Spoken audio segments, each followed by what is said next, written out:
perlindungan yang maha tinggi dan bermalam dalam naungan yang maha kuasa. Akan berkata kepada Tuhan, tempat perlindunganku dan kubu pertahananku, Allahku yang kupercayai. Sungguh dialah yang akan melepaskan engkau dari jerat penangkap burung, dari penyakit sampar yang busuk. Dengan kepaknya ia akan melindungi engkau, di bawah sayapnya engkau akan berlindung. Kesetiaannya ialah perisai dan pagar tembok. Engkau tak usah takut terhadap kedahsyatan malam, terhadap panah yang terbang di waktu siang, terhadap penyakit sampar yang berjalan di dalam gelap, terhadap penyakit penular yang mengamuk di waktu petang. Walau 1.000 orang rebah di sisimu dan 10.000 di sebelah kananmu, tetapi itu tidak akan menimpamu.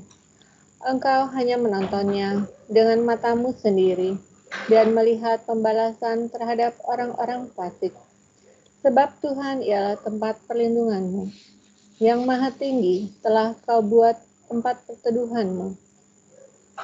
Malapetaka tidak akan menimpa kamu, dan tulah tidak akan mendekat kepada kemahmu, sebab malaikat-malaikatnya akan diperintahkannya kepadamu untuk menjaga engkau di segala jalanmu. Mereka akan menatang engkau di atas tangannya, supaya kakimu jangan terantuk kepada batu. Singa dan ular tedung akan kau langkahi, engkau akan menginjak anak singa dan ular naga. Sungguh hatinya melekat kepadaku, maka aku akan meluputkannya. Aku akan membentenginya, sebab ia mengenal namaku. Bila ia berseru kepadaku, aku akan menjawab. Aku akan menyertai dia dalam kesesakan. Aku akan meluputkannya dan memuliakannya. Dengan panjang umur akan kukenyangkan dia, dan akan kuperlihatkan kepadanya keselamatan daripadaku. Marilah kita lanjutkan dengan dalam nama Bapa dan Putra dan Roh Kudus. Amin. Allah Bapa di surga, kami datang padamu. Kami bersyukur dan berterima kasih Engkau telah mengumpulkan kami pada siang hari ini untuk mendengarkan firman-Mu. Kami juga senang ya Bapa bisa meluangkan waktu kami untuk bersamamu, duduk diam mendengarkan Engkau. Melalui Ibu Sheila yang akan membawakan firman-Mu. Berkatilah Ibu Sheila pada saat ini, di mana Ibu Sheila akan membawakan firman-Mu. Kiranya apa yang Ibu Sheila sampaikan seturut dengan kehendak-Mu. Berkatilah acara ini dari awal hingga akhir, supaya juga semuanya memberikan berkat buat kami dan memuliakan nama-Mu. Ya Bapa, kami mohon juga berkat-Mu untuk kami semua yang mendengarkan di sini.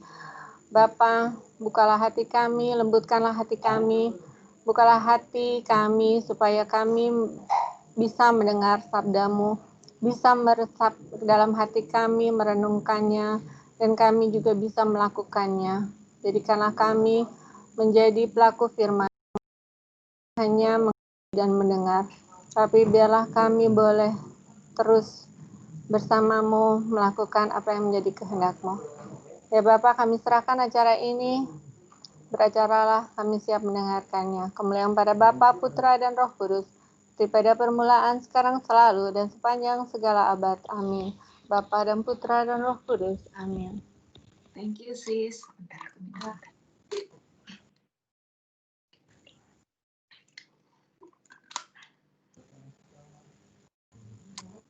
Oke, selamat siang teman-teman semuanya. Shalom. Hari ini kita akan bahas terusin yang kemarin Sis Novi bahas ya, tentang musuh-musuh rohani. Kita akan review sebentar seperti ini. Permulaan pemberontakan rohani itu kan berawal dari Lucifer. Ayatnya di Yesaya 14 ayat 12 sampai 17. Jadi ini permulaan pemberontakan rohani. Anggap aja seperti kudeta, di mana Lucifer itu punya pemikiran, punya keinginan dia untuk kudeta gitu, untuk duduk di atas tahtanya Allah. Tunggu sebentar. Yesaya 14 ayat 12 sampai 17. Wah, engkau sudah jatuh dari langit. Hai bintang timur, putra fajar. Nah, perhatiin di sini.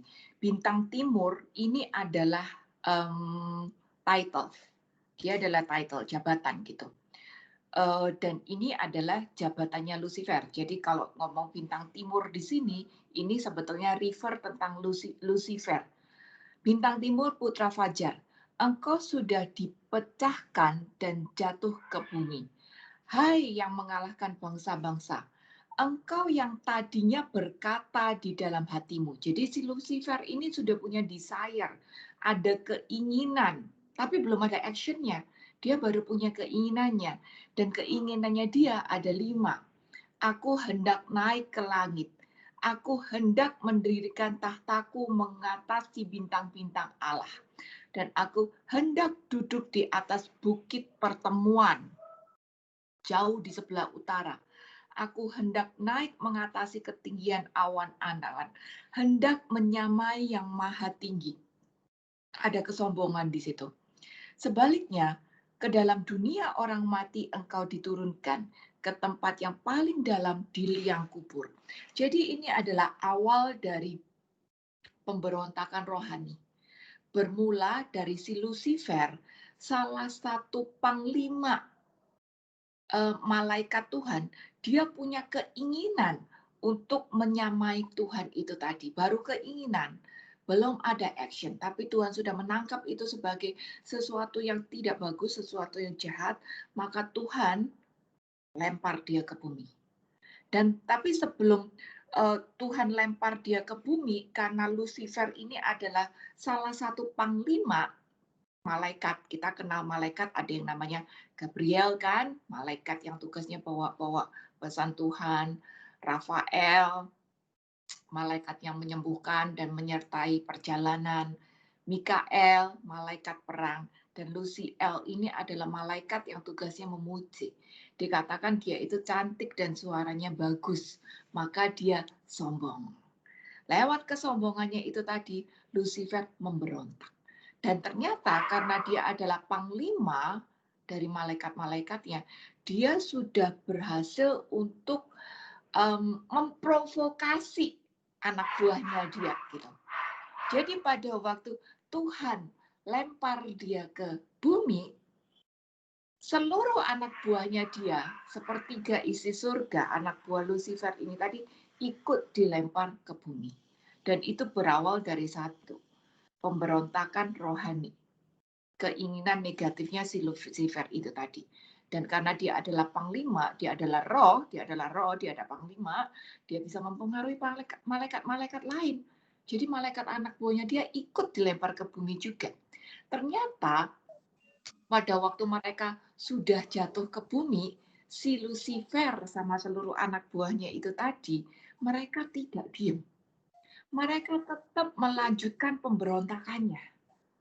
Walaupun mereka roh, mereka tetap melanjutkan pemberontakannya. Dengan cara apa? Dengan cara mempengaruhi makhluk roh yang lainnya. Siapa makhluk roh lain yang dia pengaruhi? Kita. Kita ini juga adalah makhluk roh. Tapi kita adalah makhluk roh yang masih terikat sama tubuh.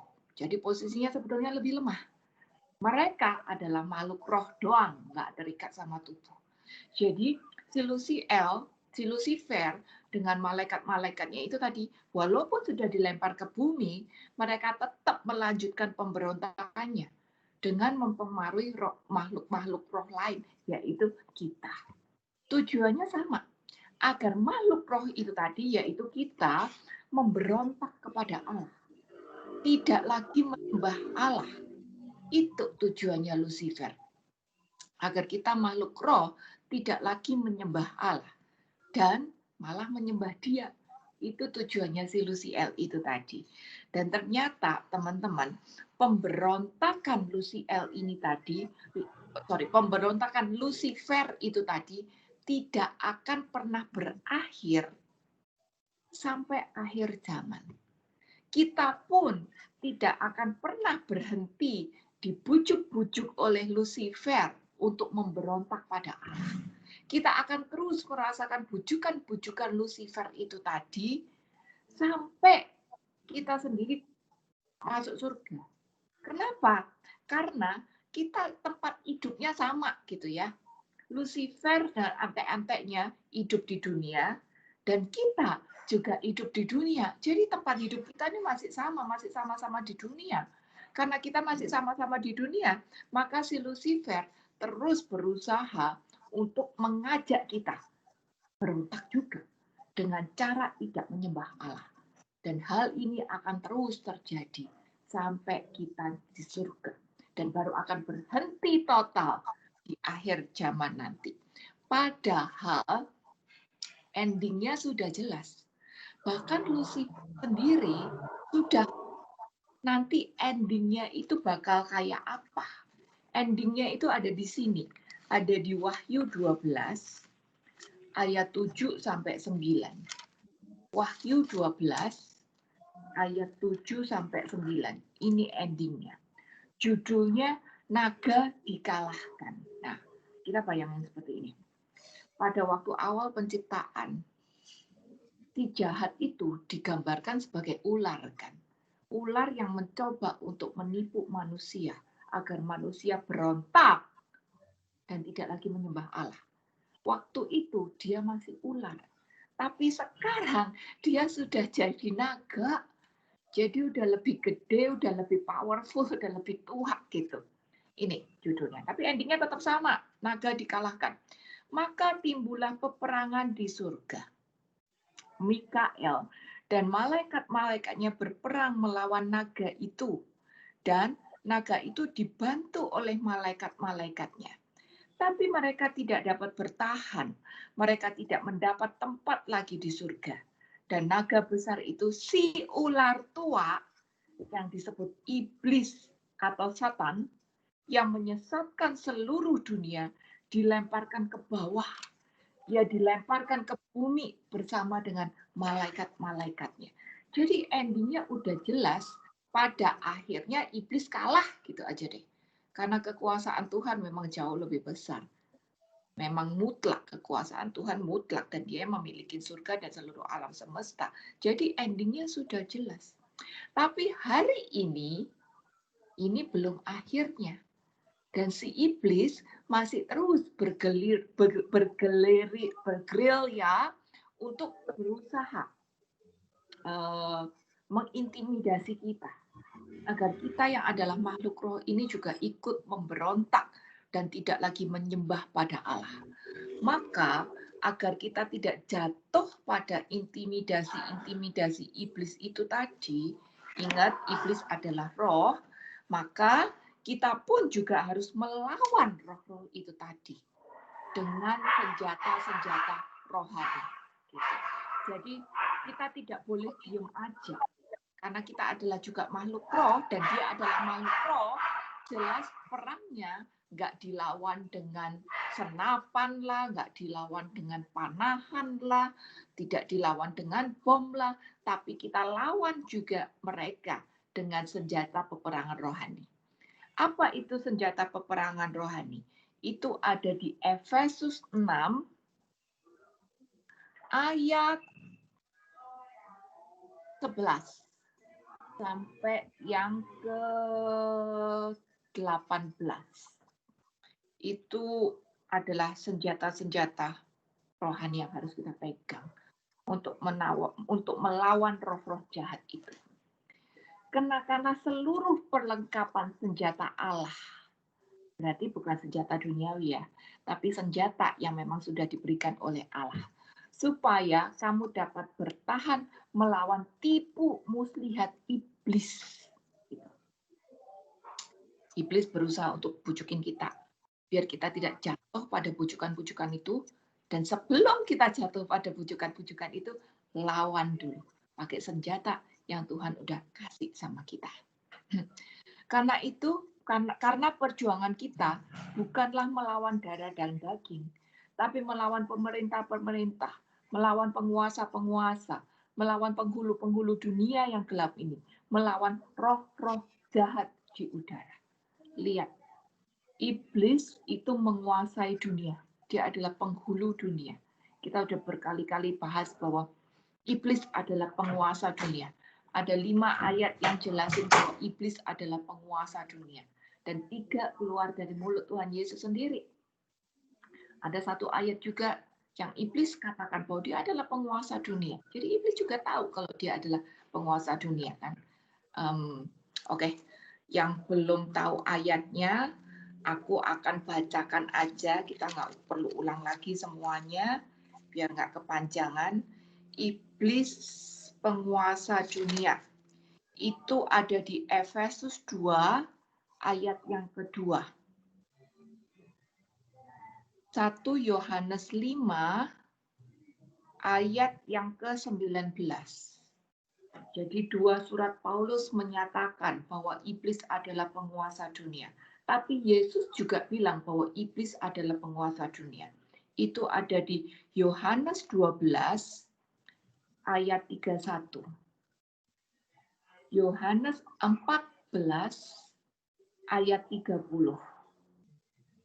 Yohanes 16 ayat 11. 3 ayat Yohanes itu adalah pernyataan yang keluar dari mulut Tuhan Yesus. Jadi Yesus juga tahu bahwa bahwa iblis adalah penguasa dunia. Tapi iblis pun juga tahu bahwa dia adalah penguasa dunia. Itu ayatnya ada di Lukas 4 ayat yang ke-6. Lukas 4 ayat yang ke-6. Ini cerita tentang Yesus dicobai 3 kali. Ingat, Yesus pernah dibawa ke bumbungan ke tempat tinggi, kan, ke bukit, lalu si iblis bilang sama dia, kayak gini, aku bacain aja. Ayat ke-6. Segala kuasa itu serta kemuliaannya akan kuberikan kepadamu, sebab semuanya itu telah diserahkan kepadaku dan aku memberi siapa yang kehendaki. Jadi jika engkau menyembah aku, seluruhnya itu akan menjadi milikmu. Jadi iblis bilang, ini punya aku. Dunia dan seluruh kemuliaan punya aku. Dia suruh Yesus sembah dia. Dan dia bilang, kalau Yesus sembah dia, nanti akan diserahkan.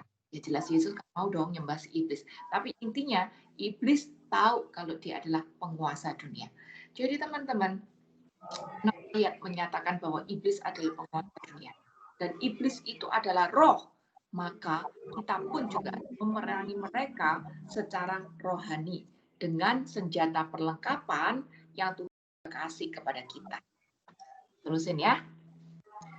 Sebab itu, ambillah seluruh perlengkapan dan senjata Allah supaya kamu dapat mengadakan perlawanan pada hari yang jahat itu dan tetap berdiri. Sudah kamu menyelesaikan segala sesuatu. Tujuan senjata-senjata rohani itu adalah biar kita bisa lawan kalau ada serangan-serangan, dan di akhir perlawanan kita tetap berdiri teguh. Jangan sampai kita udah lawan, tapi kelar perang kitanya ngelimper kecapean, lemes sendiri. Tuhan tidak mau seperti itu. Jadi memang Tuhan kasih kita senjata, biar kita bisa lawan, menang, dan di akhir kita berdiri teguh. Jadi berdirilah tegap. Garis bawain yang punya Alkitab. Berikat pinggangkan kebenaran. Ini senjata yang pertama. Ada ikat pinggang. Dan nama ikat pinggang itu adalah kebenaran. Apa itu kebenaran? Singkat aja. Kebenaran itu adalah firman Tuhan. Buktinya adalah di Yohanes 17 ayat 17. Mengatakan firman-Mu adalah kebenaran. Yesus pernah bilang, akulah jalan dan kebenaran dan kehidupan. Jadi kalau kita disuruh pakai ikat pinggang kebenaran, berarti kita disuruh berikat pinggang itu kan sesuatu yang selalu nempel di badan kita, ya. Berarti di dalam kehidupan kita tuh harus nempel dengan kebenaran yang adalah firman. Itu harus jadi ikat pinggang kita yang memegang kehidupan kita. Itu adalah kebenaran firman. Lalu baju sirah keadilan. Kita tahu baju silah, armor, itu berguna untuk jaga badan kita yang bagian vital agar nggak ketembak lah, agar nggak kena panah lah, kayak begitu-begituan kan. Dan baju silah kita namanya adalah keadilan. Kita udah sering bahas tentang keadilan. Keadilan bukan bicara tentang sama rata, sama rasa. Tapi keadilan bicara tentang apakah aku sudah adil sama Tuhan? Kalau aku menerima dari Tuhan, sudahkah aku kembalikan kepada Tuhan?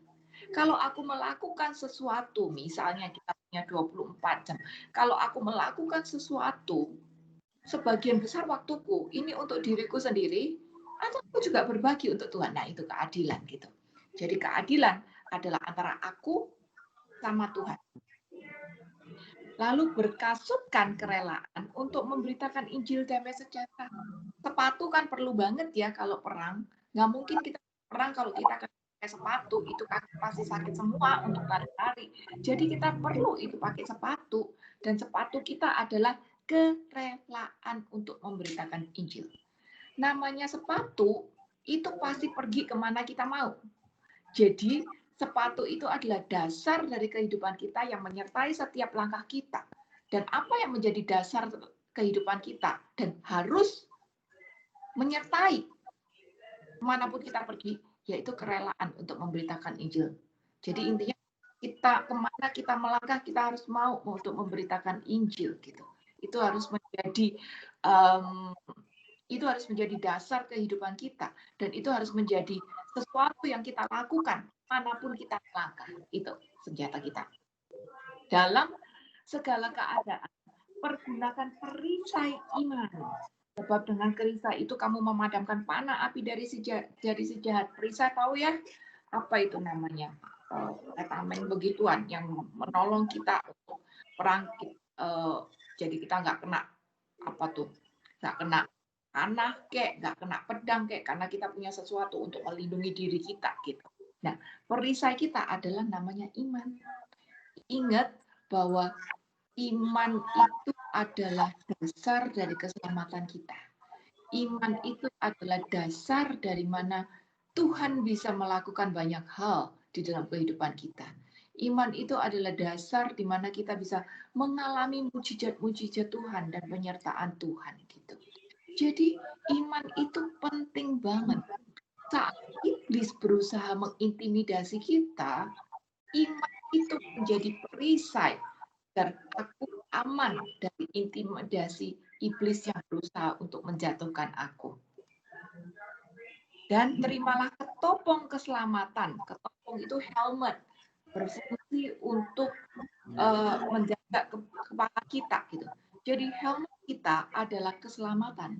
Kita tahu keselamatan itu adalah grace, karunia yang Tuhan berikan. Bukan karena baik, bukan karena aku bagus, no, tapi adalah rahmat, grace yang Tuhan berikan. Nah, sekarang pada saat Tuhan kasih kita grace yang gratis itu tadi, kayaknya mau terima apa? Kalau saya nggak mau terima, biarpun dikasih kado, ya nggak bakal jadi punyaku secara aku nggak mau terima. Jadi hari ini Tuhan sudah kasih kita kado. Dan itu namanya keselamatan. Terima. Dan kalau kita terima keselamatan itu akan menjadi ketopong buat kita. Pedang roh, kita tahu kita juga butuh senjata untuk menyerang balik. Bukan cuma untuk melindungi tubuh kita, tapi untuk nyerang balik. Jadi kita butuh pedang. Dan nama pedang kita adalah firman. Dalam segala doa dan permohonan, berdoalah setiap waktu di dalam rohnya besar. Berarti doa kita bukan bicara tentang kita. Doa kita karena apa yang aku mau, tapi doa harus di dalam pimpinan roh Allah. Di situ kita berjaga-jaga dalam doa. Dalam permohonan yang tak putus-putusnya untuk segala orang. Musuh kita adalah musuh-musuh rohani, jadi kita pun juga harus menjaga diri dan menyerang balik secara rohani juga, sehingga kita bisa melawan mereka, dan di akhir perlawanan kitanya tetap berdiri teguh. Itu senjata-senjata yang harus kita pegang. Berikutnya, kenapa kita harus lawan mereka secara roh? Jelas banget ya, karena mereka adalah roh. Jadi nggak mungkin dilawan secara harafiah. Kita pun juga adalah roh. Jadi, tapi masih terikat sama tubuh.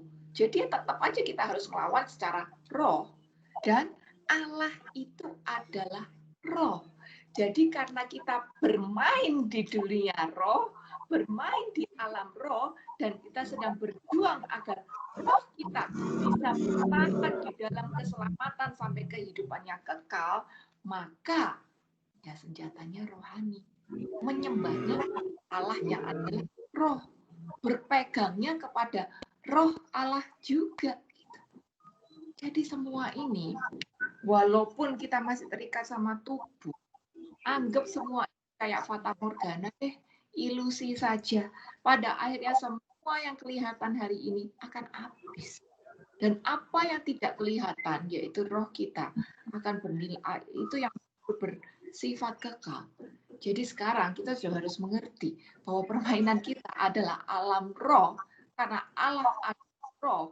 Jadi kita menyembah Dia, berpegang kepada Dia, itu berdoa kepada Dia, itu pun juga harus dilakukan secara roh, bukan cuma lip service, bukan cuma secara lahiriah aja kayaknya aku berdoa, tapi roh kita itu yang jauh lebih. Yohanes 4 ayat 24. Allah itu roh, dan barang siapa menyembah Dia harus menyembahnya dalam roh dan kebenaran. Perhatikan ayat ini. Dijelaskan bahwa Allah itu roh. Roh huruf besar. Tapi Dia, kita harus belajar untuk menyembah Dia di dalam roh dan kebenaran. Roh yang itu adalah roh huruf kecil. Jadi roh kita sendiri, roh huruf kemanusiaan kita, roh kemanusiaan kita harus bisa menyembah Dia di dalam kebenaran. Dipimpin roh Allah, kita menyembah Dia. Dipimpin oleh roh Allah, roh kita menyembah Dia. Ini. Dan ini harus dilakukan sejak kita masih hidup di bumi. Karena walaupun kita di bumi, kita juga hidup di dalam roh. Kita punya roh. Allah adalah roh. Musuh-musuh kita juga adalah roh. Gitu. Jadi pastikan kita hidup di dalam pimpinan roh Allah, sehingga roh kemanusiaan kita bisa menyembah Dia dengan sungguh-sungguh. Kita bukan hanya menyembah Dia secara lahiriah, lebih penting lagi, roh kita yang dalam kita itu makin attach sama rohnya Allah untuk menyembah Dia. Ini inti pelajaran. Kita bicara tentang musuh-musuh rohani kita. Musuh-musuh rohani kita yang ini aku bagi jadi 3 bagian ya. Jadi aku catatnya seperti ini. Ada bagian 1, ada bagian 2, ada bagian 3. Nanti bagian pertama akan terdiri dari A, B, C, D. Itu. Bagian yang pertama, musuh rohani kita, itu adalah iblis. Kita sebut dengan okultisme. Itu musuh rohani kita. Kata-kata okultisme itu berasal dari okultus. Okultus. Arti dari kata okultus itu adalah tersembunyi atau gaib. Jadi okultus itu tersembunyi atau gaib. Jadi si iblis itu tuh gaib dan suka ngumpet. Itu cirinya dia. Dia nggak mau terang-terangan. Dia selalu pakai kedok. Dan dengan bersembunyi itu, dia berusaha untuk mengintimidasi kita agar kita tidak lagi menyembah Allah. Itu tujuan utamanya dia. Bagaimana cara iblis atau okultisme itu tadi berusaha menjatuhkan kita? David, aku tak tolong di mute ya, nanti aku akan mute sendiri. Yang pertama, cara Yang pertama, cara iblis mengintimidasi kita itu lewat tahayul.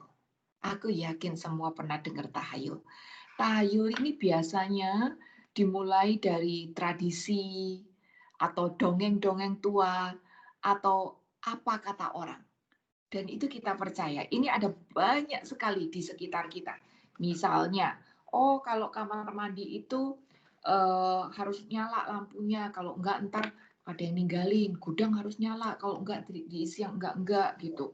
Rumah kosong biasanya ada isinya, atau pohon besar biasanya ada isinya gitu. Atau mungkin anak titisan itu mesti dikasih persembahan biar dia juga merasa disayang, biar dia juga dipelihara kayak gitu-gituan. Atau mungkin ada tradisi yang bilang, oh biar kita bisa punya anak harus sebutnya kuepang dulu, harus adopsi anak, anggap siapa sebagai anak sebagai pancingan biar bisa punya anak beneran. Atau mungkin yang sederhana, gak boleh potong kuku malam-malam. Nanti kalau enggak keluarganya bisa mengalami kematian gitu. Gak boleh pakai baju terbalik, ntar takut ada kedukaan. Ya, kayak gitu-gitu ya. Itu tuh adalah tahayul. Gak boleh berdiri di ambang pintu. Anak gadis gak boleh bersiul-siul gitu. Nanti berat jodoh. Nah, kayak gitu-gituan tuh. Itu tuh adalah tahayul. Asalnya dari dongeng, apa kata orang, atau dari tradisi-tradisi gitu. Dan yang harus digarisbawahi adalah cerita-cerita seperti ini, dongeng-dongeng tahayul seperti ini, itu membuat kita merasa takut. Ya, itu. Membuat kita rasa takut gitu. Dan iblis memakai rasa takut itu untuk mengikat kita, untuk menyerang kita. Itu. Rasa takutnya itu yang dipakai gitu. Kalau masalah cerita-cerita sih sebenarnya nggak masalah gitu. Nggak apa-apa, cerita mau bikin fiksi kayak apapun juga nggak kenapa-kenapa. Tapi iblis memakai celah di mana cerita atau tahayul yang dia lemparkan ini mengikat orang lewat rasa takut. Nah, rasa takut ini yang membuat kita jatuh. Karena kalau kita takut, misalnya kita takut pakai baju kebalik lalu merasa, aduh, aku nggak sengaja nih bajuku kebalik. Wah, pasti habis gini aku ada kedukaan nih. Aduh, aku nggak sengaja nih berdiri di bawah ambang pintu. Waduh, jangan-jangan aku nggak dapet jodoh gara-gara itu. Nah, rasa takut itu loh yang membuat kita jadi nggak percaya lagi sama Tuhan. Kehilangan iman gitu. Itu, rasa takut itu tadi yang mengikat kita. Dan iblis pakai itu tadi. Nah, sebenarnya cerita-cerita itu nggak masalah kalau kita nggak percaya. Kalau kita nggak percaya, nggak apa-apa gitu. Tapi kalau kita percaya, itu kan menimbulkan ketakutan. Kalau kita takut, kita jadi tidak percaya lagi pada Tuhan.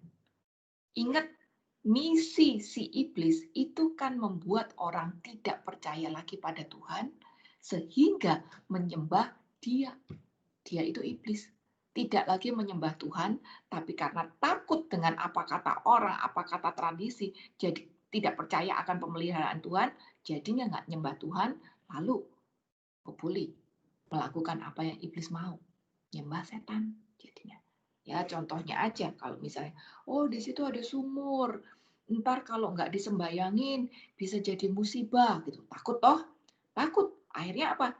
Bikinlah sajen rutin satu bulan.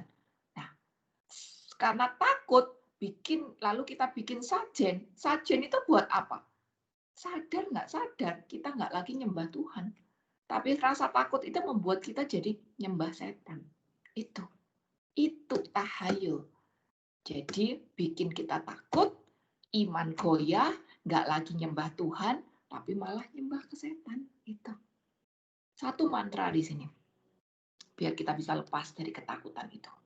1 Yohanes 4 ayat yang keempat. Pegang mantra ini sebagai ayat hafalan pegangan kita yang harus kita hafal dalam hati dan pikiran dan kehidupan kita. 1 Yohanes 4 ayat 4. Kamu berasal dari Allah, anak-anakku, Dan kamu telah mengalahkan nabi-nabi palsu itu. Sebab roh yang ada di dalam kamu lebih besar daripada roh yang ada di dalam dunia. Pegang ini.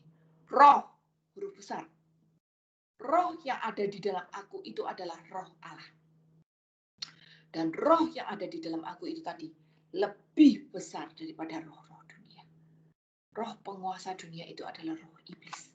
Dan itu kecil. Karena apa? Karena roh yang ada di dalam aku adalah roh Allah. Itu jauh lebih besar daripada alam semesta ini. Ini yang harus kita pegang. Jadi jangan lagi takut dengan tahayul-tahayul. Lalu poin 1B, iblis menipu kita dengan cara kayak gini. Meyakinkan bahwa kita bisa berhubungan dengan orang mati. Iblis menipu kita dengan cara meyakinkan bahwa orang hidup bisa berhubungan dengan orang mati. Ini disebut dengan spiritisme. Kepercayaan yang bilang bahwa orang hidup bisa berhubungan dengan orang mati, itu disebut dengan spiritisme. Tadi aku belum kasih ayat yang pertama ya. Yang tahayul itu tadi ayatnya ada di 1 Tim 4, ayat yang ke-7. Tahayul itu ada di 1 Tim 4, ayat yang ke-7. Tapi jauhilah tahayul dan dongeng nenek-nenek tua. Latihlah dirimu beribadah. Jauhi tahayul dan dongeng nenek-nenek tua. Di tempatku sini orang masih banyak berpegang pada tahayul ini. Misalnya, kalau mau bangun rumah harus sedekahan dulu. Harus hormatin arwah-arwah roh-roh yang ada di sekitar tempat ini. Jadi harus sedekahan dulu. Dan pada waktu sedekahan harus tanam kepala kerbau gitu. Biar nggak kenapa-kenapa. Kayak gitu-gitu untuk tahayul. Spiritisme, ayatnya ada di Ulangan 18, ayat 10 sampai 12. Di antaramu janganlah didapati seorang pun yang mempersembahkan anaknya laki-laki atau anaknya perempuan sebagai korban dalam api, ataupun seorang yang menjadi petenung, seorang peramal, seorang penelaah, seorang penyihir. Jadi nggak boleh ada petenung, peramal, penelaah, penyihir. Itu nggak boleh. Ayat 11. Seorang pementera atau seorang yang bertanya kepada arwah atau kepada roh peramal atau yang minta petunjuk kepada orang mati. Sebab setiap orang yang melakukan hal ini adalah kekejian bagi Tuhan. Dan oleh karena kekejian-kekejian inilah Tuhan Allahmu menghalau mereka dari hadapanmu. Ayat jelas mengatakan ini. Gak boleh. Gak boleh cari pertolongan dari orang mati. Gak boleh berhubungan sama orang mati. Ini dianggap kekejian. Lukas 16 ayat 26. Lukas 16 ayat 26. Selain daripada itu di antara kami dan engkau terbentang jurang yang tak terseberangi, supaya mereka yang mau pergi dari sini kepadamu ataupun mereka yang mau datang dari situ kepada kami tidak dapat menyeberang. Ini perumpamaan yang Yesus ceritakan. Ini Yesus yang bikin perumpamaan. Lazarus sama orang miskin kan? Pada saat si Lazarus, pada saat si orang kaya pengen suruh Lazarus untuk lakukan ini itu, dijawab oleh Bapak Abraham, jurangmu sama aku jauh. Nggak mungkin orang sini ke sono atau orang sono ke sini. Gitu. Jadi memang ayat menjelaskan bahwa nggak bisa kita itu berhubungan dengan orang mati. Tapi realitanya di sekitar kita banyak orang percaya kalau orang hidup itu bisa berhubungan dengan orang mati. Contohnya apa? Banyak. Jalangkung Jelangkung tuh kan dibilang ngundang arwah orang mati gitu. Untuk apa? Minta nomor kek, nanya ini kek, nanya itu kek. Bahkan di barat ada yang namanya Ouija board. Ingat, Ouija board dia bisa goyang sendiri dan itu dipercaya bahwa itu digerakkan oleh arwah orang mati. Toraja sampai sekarang ada, bagaimana mereka bisa membuat mayat berjalan untuk masuk ke bukit-bukit, ke kuburannya sendiri gitu. Jadi sampai sekarang ada kepercayaan-kepercayaan itu, bahwa orang hidup bisa berhubungan dengan orang yang mati. Dan sebetulnya Alkitab jelas mengatakan tidak bisa. Jadi siapa yang menggerakkan kalau bukan kalau arwah itu tadi bisa goyang kek, ada Ouija board goyang kek, ada jelangkung nari kek, siapa yang goyangin? Ya setan, bukan arwah. Karena arwah orang mati nggak bisa lagi balik ke sini gitu. Itu setan, bukan arwah. Setan yang pakai topeng, setan yang berkedok, jadi ini jadi itu gitu. Nah, sampai di sini kita harus bisa membedakan ya. Abraham, Santo Santa. Abraham kok bisa ngomong sama si Lazarus gitu. Perhatikan. Abraham, Santo Santa. Mereka diyakini sudah ada di surga. Maka mereka bukan orang mati karena rohnya hidup. Ingat, Tuhan pernah bilang, Aku adalah Allah Abraham, Allah Ishak, Allah Yakub. Berarti Allah adalah Allahnya orang hidup, bukan Allahnya orang mati. Abraham dan Santo Santa itu, mereka adalah roh yang hidup, bukan orang mati. Nah, di sini kita juga harus tahu, karena Abraham dan Santo Santa itu sudah ada di surga, dan diyakini, dan kita tahu bahwa mereka adalah hidup, mereka adalah kudus, mereka adalah hidup, gitu ya. Kita mengenal di dalam syahadat kita ada yang namanya persekutuan para kudus. Nah, persekutuan para kudus itu siapa?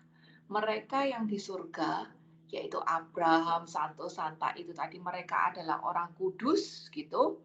Tapi kita pun juga adalah orang kudus. Orang kudus yang ada di bumi, yang masih mengembara di bumi. Kenapa kita kudus? Kita pernah belajar ini pada waktu Paskah kemarin. Karena kita sudah dikuduskan oleh darah Yesus. Jadi Allah adalah Allahnya orang hidup, bukan Allahnya orang mati. Orang mati tidak bisa berhubungan dengan orang yang masih hidup.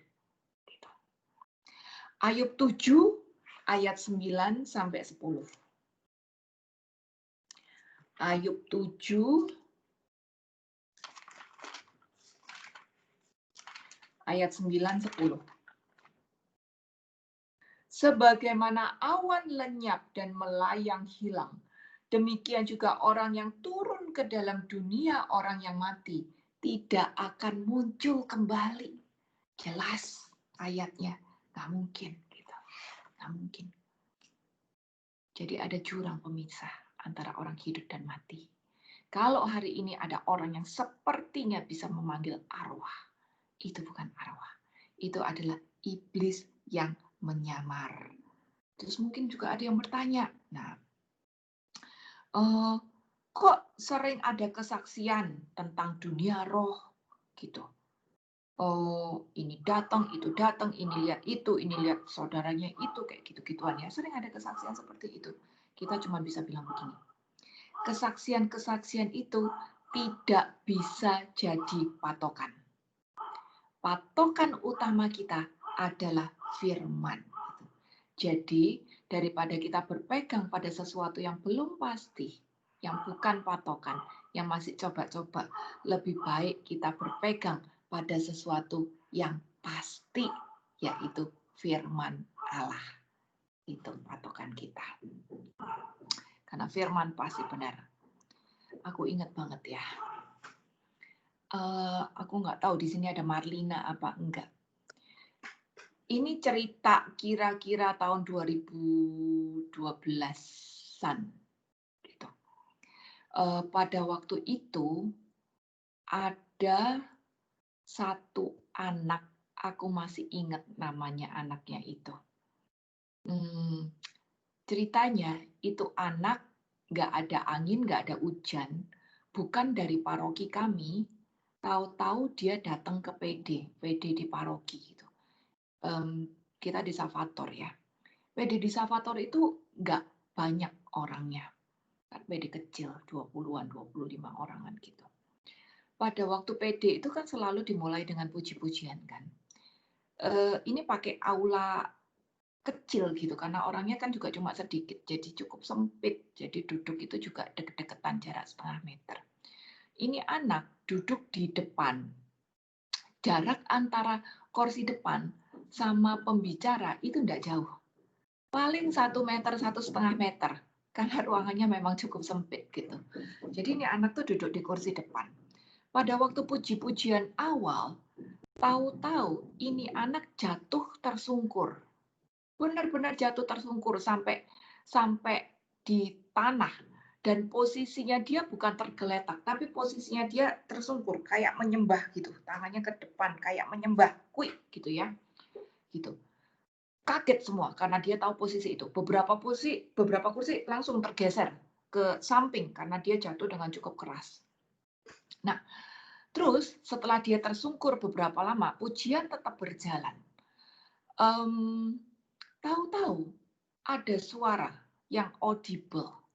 Bukan suara dari itu anak, tapi suara yang seperti bergema di ruangan kecil itu tadi. Suara laki-laki udah berumur.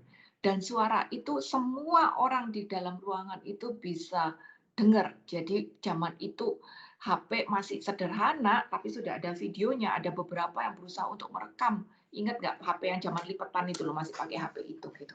Ada yang berusaha merekam. Karena suara itu audible. Dan suara itu bilang, nasehatin ke si ini anak, manggil namanya, kamu ikut PD ya sekarang ya, bagus, dengerin, itu Tuhan Yesus itu bagus, kamu ikut dia, kamu nyembah dia, gitu. Pokoknya nasihatnya tuh bagus-bagus gitu, suruh untuk nyembah Tuhan Yesus gitu. Dan suara itu audible. Tapi kita tahu bahwa suara itu bukan Tuhan, itu adalah iblis yang menyamar menjadi orang lain. Si anak bilang bahwa suara itu adalah suara omnya dia yang selalu protek dia. Gitu. Nah, untung waktu itu ada beberapa pendoa, jadi beberapa orang ketakutan, tapi beberapa orang juga mendoakan dari belakang, dan pewartanya juga cukup peka. Jadi sambil mendoakan, pewartanya itu tadi mencoba untuk usir. Di situ kedoknya terbuka. Itu si iblis tahu-tahu suaranya berubah dan tidak lagi ngomong bahasa Indonesia. Dia bisa ngomong, aku enggak tahu karena aku nggak ngerti dialek ya. Dia ngomong Teocio apa-apa gitu. Dan berubah. Nah, di situ kedoknya terbuka gitu. Jadi intinya adalah kita tidak bisa berhubungan dengan arwah. Walaupun arwah itu ngaku omku kek, nenekku kek, apaku kek, kayak begitu. Kita tidak bisa. Walaupun nasihatnya itu bagus semuanya. Walaupun si anak merasa dijaga sama itu arwah. Tapi ternyata itu adalah tipuan iblis. Lalu yang ketiga, 1C ya. Iblis juga menipu kita lewat ramalan-ramalan. Ulangan 18 ayat 10 sampai 12. Yang tadi ya kita udah baca ya. Ulangan 18 ayat 10 sampai 12 sama. Di antaramu janganlah didapati seorang pun yang mempersembahkan anaknya laki-laki atau anaknya perempuan sebagai korban dalam api, ataupun seorang menjadi petenung, seorang peramal, seorang penelaah, seorang penyihir, seorang pemantra, seorang yang bertanya pada arwah atau pada roh peramal, atau minta petunjuk pada orang mati. Jadi ayatnya sama. Di situ juga jelasin, Tuhan nggak mau kita pada ramal-ramalan. Banyak ayat tentang itu. Imamat 19. Imamat 19 ayat 31. Kamu harus janganlah kamu berpaling pada arwah atau pada roh-roh peramal. Janganlah kamu mencari mereka dan dengan demikian menjadi najis karena aku adalah Tuhan Allahmu. Tuhan mau kita benar-benar berpatok pada Dia. Berpegang sama Dia. Enggak cari-cari lewat ramalan-ramalan. Imamat 20 ayat yang ke-6. Orang yang berpaling kepada arwah atau kepada roh-roh peramal, ya dia berjinah dengan bertanya pada mereka. Aku sendiri akan menentang orang itu dan melenyapkan dia dari tengah-tengah bangsanya. Jadi orang-orang yang bertanya pada peramal, ini dianggap sebagai pejinah. Pejinah secara rohani. Sampai kayak gitu. Dan ternyata dengan berjinah, menanyakan hal-hal, apalagi percaya pada ramalan-ramalan, itu Tuhan marah. Sampai Tuhan sendiri yang akan menentang mereka. Gitu. Ramal-ramal itu kayak apa ya? Kita udah tahu lah ya. Pergi ke tukang ramal lah, ke dukun lah untuk nanya ini, nanya itulah. Pergi ke tukang guamia lah, atau mungkin yang versi umumnya sekarang, horoskop. Horoskop. Percaya pada ramalan bintang. Percaya pada ramalan bulan. Show itu. Bilang, oh tahun ini Jong, hari ini yang bintang ini lagi bagus. Pegangan kamu nomor sekian, kamu harus pakai baju warna ini gitu. Itu hal yang sebenarnya horoskop mungkin hari ini orang anggap sebagai sesuatu yang iseng, lucu-lucu aja. Tapi ternyata di balik itu ada tipuan iblis yang membuat kita tidak lagi percaya dan menyembah Tuhan. Jadi hati-hati. Hati-hati. Yesaya 29, Yesaya 47 dulu. Yesaya 47 ayat 13 sampai 15. Engkau telah payah karena banyak nasihat. Nasihat ini nasihat ramalan ya, bukan nasihat yang benar. Biarlah tampil dan menyelamatkan engkau orang-orang yang meneliti segala penjuru langit dan menilik bintang-bintang, dan yang setiap bulan baru memberitahukan apa yang akan terjadi atasmu. Apa itu kalau bukan kayak horoskop? Orang-orang yang meneliti bintang, lalu bilang, oh nanti bulan ini apa yang bagus buat kamu, bulan show apa yang bagus, horoskop apa yang bagus, bulan depan kamu harus gini, baju warna kayak gini-gini. Meneliti bintang, bulan, seluruh penjuru langit untuk mencari ramalan-ramalan itu tadi. Dan nasihat-nasihatnya disebut sebagai palsu semua. Capek-capek gitu.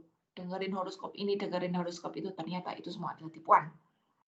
Sesungguhnya mereka sebagai jerami yang dibakar api. Mereka tidak dapat melepaskan nyawanya dari kuasa nyala api. Api itu bukan api untuk memanaskan diri, bukan api untuk diam. Ada orang yang menyibukkan diri dengan ramalan-ramalan seperti itu. Katakan tidak bisa melepaskan nyawanya dari kuasa api. Dan api itu bukan api untuk memanaskan diri. Kalau bukan api untuk memanaskan diri berarti apa? Neraka. Api neraka. Orangnya jatuh mempercaya ramalan-ramalan itu bisa masuk ke dalam neraka. Karena ternyata ramalan adalah tipuan iblis.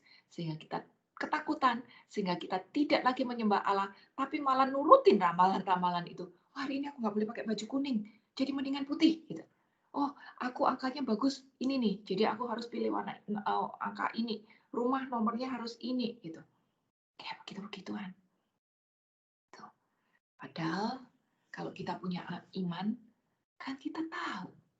Yesaya 29 ayat 11. Bahwa rancangan-rancangan itu adalah baik, bukan kecelakaan. Untuk menuju masa depan yang penuh harapan. Kita kan tahu itu. Kalau kita tahu rancangan-rancangan Tuhan itu baik atas kita, kenapa kita percaya sama omongannya iblis? Kenapa kita nanya sama iblis, aku cocok nggak jodoh ini? Aku cocok nggak kerja ini? Aku cocok nggak rumah di situ? Kenapa kita nanya sama iblis? Kalau kita nanya sama iblis, ya berarti kita nggak percaya akan rancangan-rancangan Tuhan itu tadi. Jadi hari ini tetapkan iman kita. percaya sama Tuhan, sehingga kita tidak lagi bertanya-tanya seperti itu. Lalu yang berikutnya, okultisme berarti bicara juga tentang ilmu sihir. Yesaya 2 ayat yang ke-6. Yesaya 2 ayat yang ke-6. Sungguh telah kau buang umatmu, yakni kaum keturunan Yakub, sebab di mana-mana mereka melakukan tenung seperti yang di timur dan sihir seperti orang Filistin, dan orang-orang asing di antara mereka terlalu banyak. Tuhan nggak mau ada sihir, Tuhan nggak mau ada tenung. Roh jahat juga bisa melakukan sihir, roh jahat juga bisa bermujizat. Dan memang mereka melakukan mujizat itu dengan tujuan biar kita percaya sama mereka dan tidak lagi menyembah Allah. Dengan tujuan agar kita suka dengan apa yang kita dapatkan, sehingga kita lebih berpegang pada si jahat karena mereka juga bisa bermujizat dan tidak lagi berpegang kepada Allah. Jadi sihir itu adalah okultisme, tipu daya dari si iblis. Sihir memang ada dua macam. Kita sebut biasa dengan black magic atau white magic. Black magic biasanya untuk melindungi diri. Ya, untuk melindungi diri. Kayak gitu-gituan. Atau untuk mendapatkan apa yang kita mau. Biasanya yang umum ya, orang pegang jimat. Orang pegang susuk. Kayak gitu-gituan. Bentuknya macam-macam. Jimat bisa dari kertas, plastik, cincin, kertas mantra, cotton bud. Ya, cotton bud bisa jadi jimat kalau dimasukin kuasa gelap gitu. Tujuannya untuk melindungi diri, tapi black magic. Tapi ada juga white magic. White magic itu memang tujuannya untuk kebaikan. Mungkin untuk penyembuhan, mungkin untuk penglaris, kayak gitu kan. Kayaknya baik. Tapi siapa yang bikin? Bukan Tuhan kan? Dan selama yang bikin bukan Tuhan, itu adalah jahat di mata Tuhan. Gitu. Nah, sekarang kalau kita lihat ya, di sekitar kita ada begitu banyak black magic. Kita sebut dengan santet biasanya. Bagaimana dong? Ini buat kita pegang aja nih. Aku yakin tidak ada satupun dari kita pegang gitu-gituan ya. Bilangan 23 ayat 23a. Bilangan 23 ayat 23a. Sebab tidak ada mantra yang mempan terhadap Yakub, ataupun tenungan yang mempan terhadap Israel.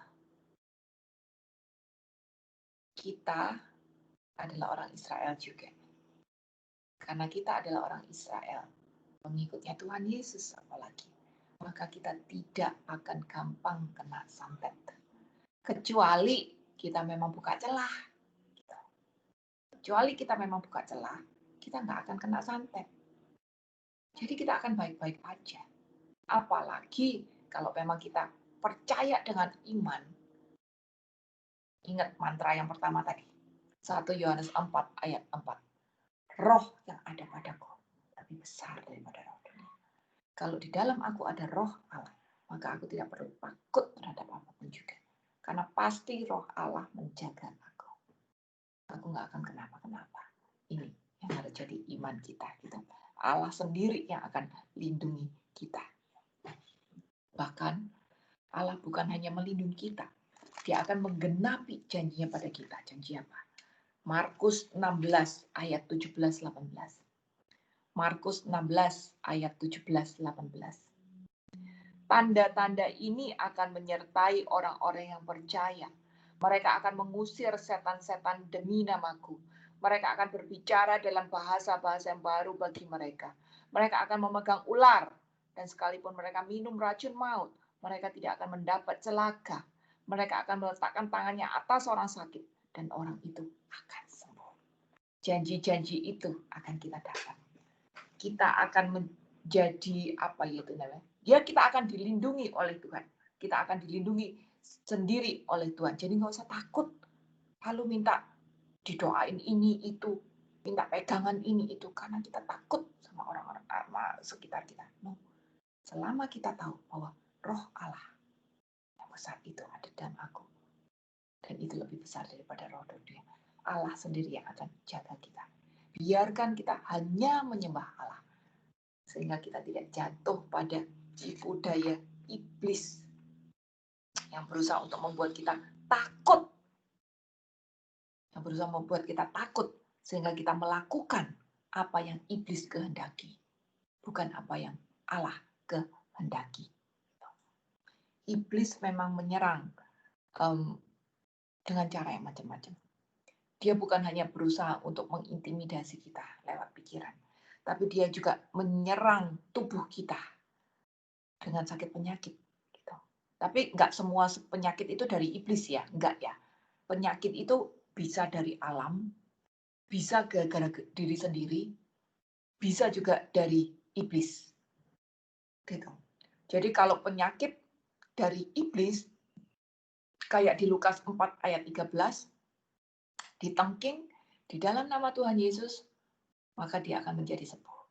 Tapi kalau penyakit itu adalah alam atau kesalahan kita sendiri, walaupun ditengking kayak apa ya nggak bakalan sembuh gitu.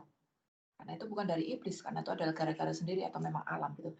Jadi jangan kita mencobai Tuhan. Jangan kita mencobai Tuhan dengan cara coba katanya orang beriman minum racun nggak mati, kok minum racun nggak seperti itu juga.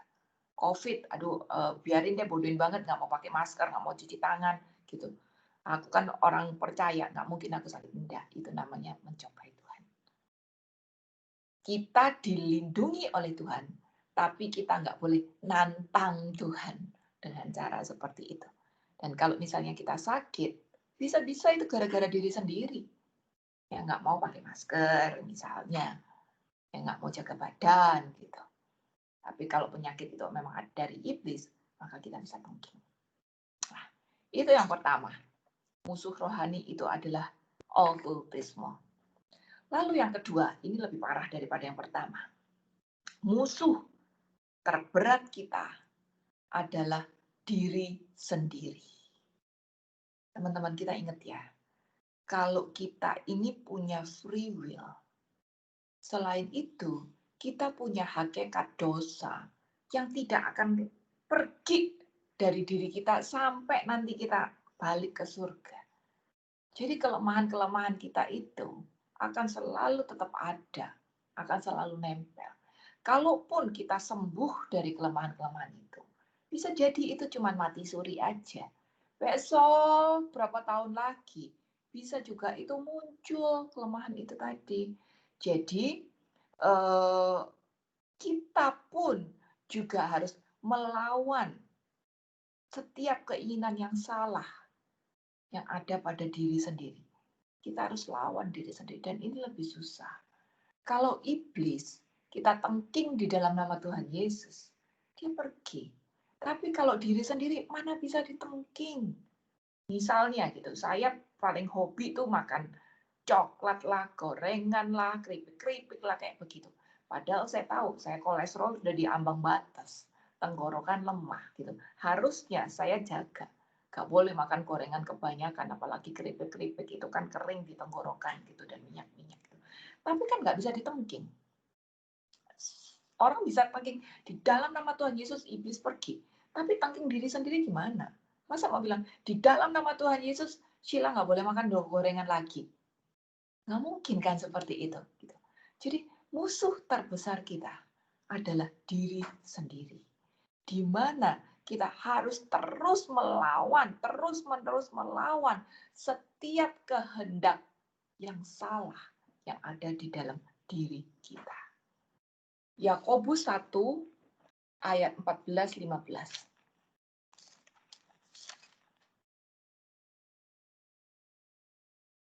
Yakobus 1 ayat 14-15.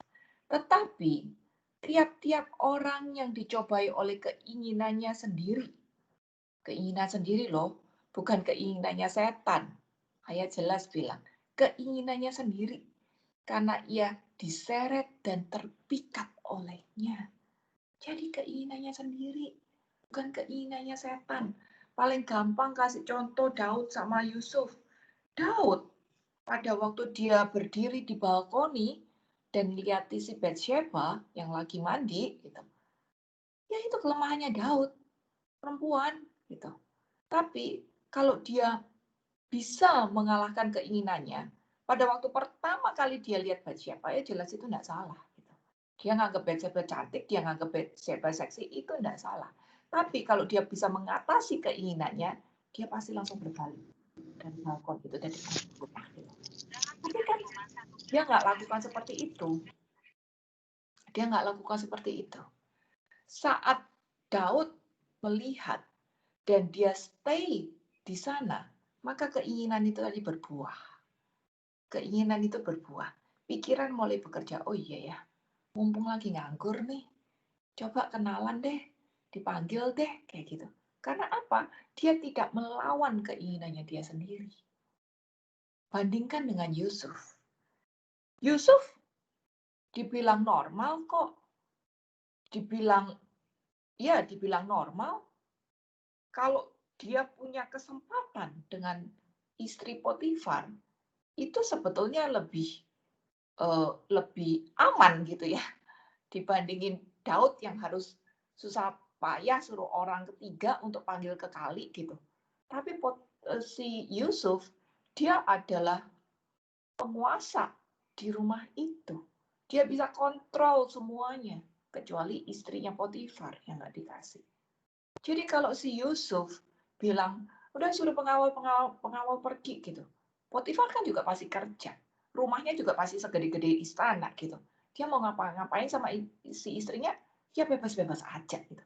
Tapi kan Yusuf melawan keinginannya itu tadi. Dan dia menang. Jadi setiap dari kita punya kelemahan.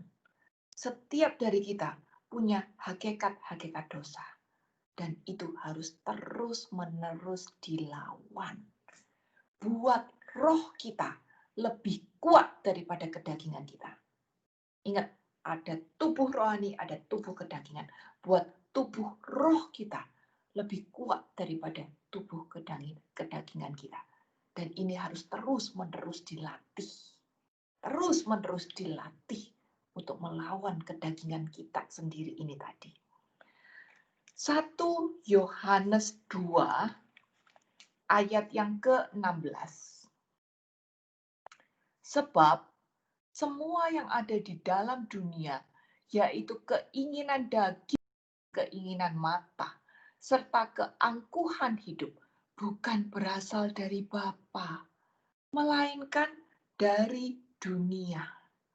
Jadi keinginan daging, keinginan mata, keangkuhan bukan berasal dari Bapa.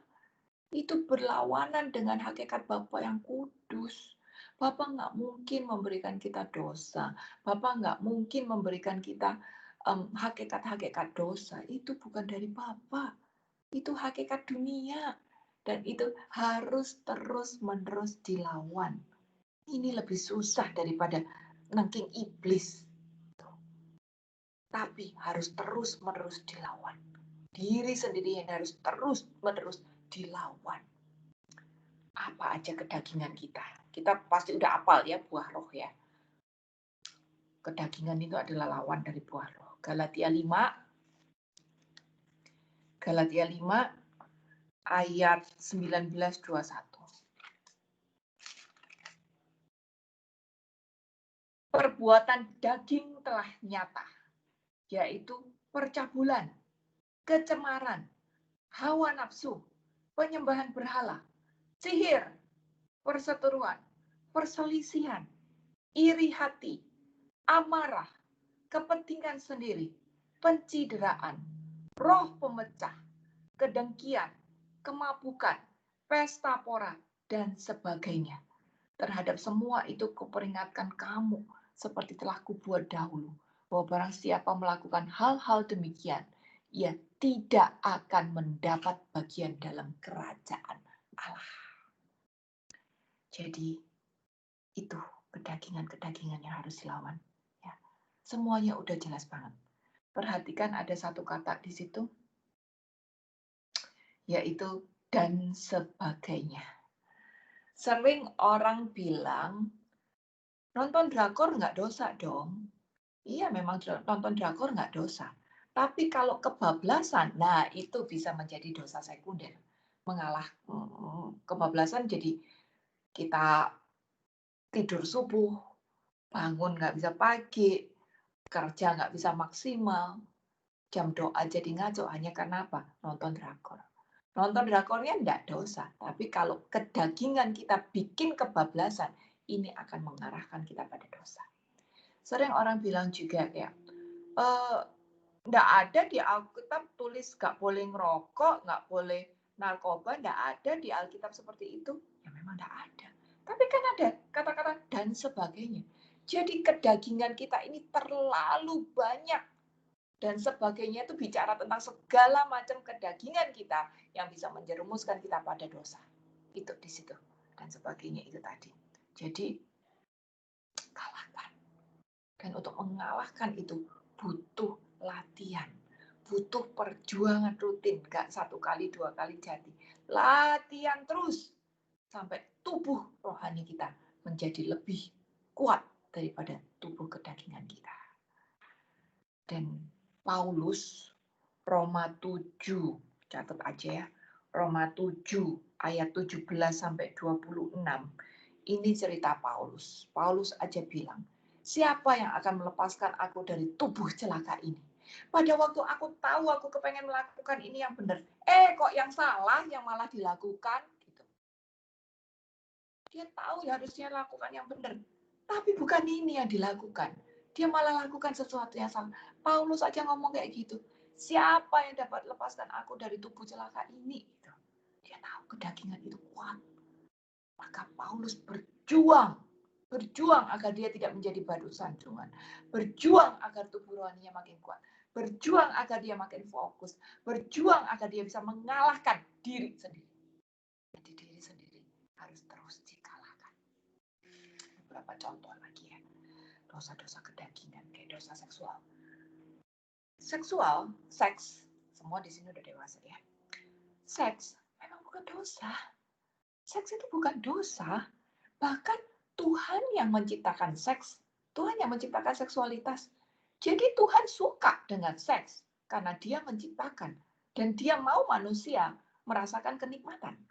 Tapi cara pencapaiannya itu bagaimana? Cara pencapaian itu tadi yang bisa lead kita pada kedosa. Dan kalau kita berusaha mencapai dengan cara yang salah, itu bukan okultisme, itu bukan salah siapa-siapa, itu salah diri sendiri yang tidak bisa jadi pelaku firman. Itu. Jadi kalau nggak bisa jadi pelaku firman, ya gimana? Harus terus berjuang untuk kalahkan diri sendiri. Okultisme, kayak tadi kita bicara okultisme, ada ramal, ada tayul, ada spiritisme, ada sihir kayak gini. Soalnya okultisme itu bukan iblis yang tahu-tahu serang kita. No, bukan iblis yang tahu-tahu kirim kita, ayo ramal, ayo aku ajarin sihir. Ya, tapi karena keinginan kita sendiri mencari. Aku pengen, aku bisa dapat ini dengan cepat bagaimana? Aku pengen tahu jodohku besok gimana? Aku pengen tahu gimana biar caranya aku bisa enteng jodoh. Jadi sebenarnya awalnya dari diri sendiri. Keinginan diri sendiri untuk mencapai sesuatu di luar jalurnya Allah. Akhirnya kita ambil jalur okultisme itu tadi. Jadi semuanya ini musuh terbesar kita. Awalnya dari diri sendiri. Kalau bicara tentang relasi misalnya. Relasi kita dengan sesama rusak gitu. Ya dianya nggak sopan, dianya seenaknya sendiri, dianya ngomongnya suka begitu gitu. Hubungan kita sama dia jadi rusak gitu. Nah sebetulnya kalau saya doa, kenceng, puasa, iya, baca firman, iya, ngerti pengajaran, aktif sini, aktif sana, tapi lidah saya jelek. Saya tidak bisa jaga kedagingan. Saya tidak bisa jaga sikap. Ya itu bukan salahnya dia. Diri sendiri. Semua harus dimulai dari diri sendiri. Mau berubah jadi lebih baik, bebas dari okultisme, bebas dari kejatuhan dosa, ya harus dimulai dari diri sendiri. Jadi diri sendiri ini tadi bisa membuat kita jatuh pada okultisme, pada seksualitas yang salah, pada rusak hubungan dengan sesama, rusak hubungan dengan Tuhan pasti, dan rusak dengan ini, merusak diri sendiri. Merusak diri sendiri bagaimana? Iya, kalau saya tempted terus dengan mabuk-mabukan, saya jatuh coba narkoba, akhirnya ketagihan gitu. Itu kan merusak diri sendiri. Gitu. Yang salah siapa? Setan kagak. Gara-gara diri sendiri. Nggak bisa menguasai diri. Gitu. Jadi hati-hati. Ini diri sendiri ini adalah musuh terbesar kita. Musuh rohani terbesar itu adalah diri sendiri. Lalu yang ketiga, musuh kita adalah orang lain yang menyesatkan. Ya, orang lain yang menyesatkan. Tapi karena kita bicara tentang alam roh, yang menjadi musuh kita bukan roh, bukan orangnya, tapi oknum yang ada di balik orang itu, yaitu roh jahat. Orang lain yang menyesatkan, aku bagi jadi dua. Yang pertama adalah guru-guru palsu. 2 Petrus 2 ayat 1 dan 2.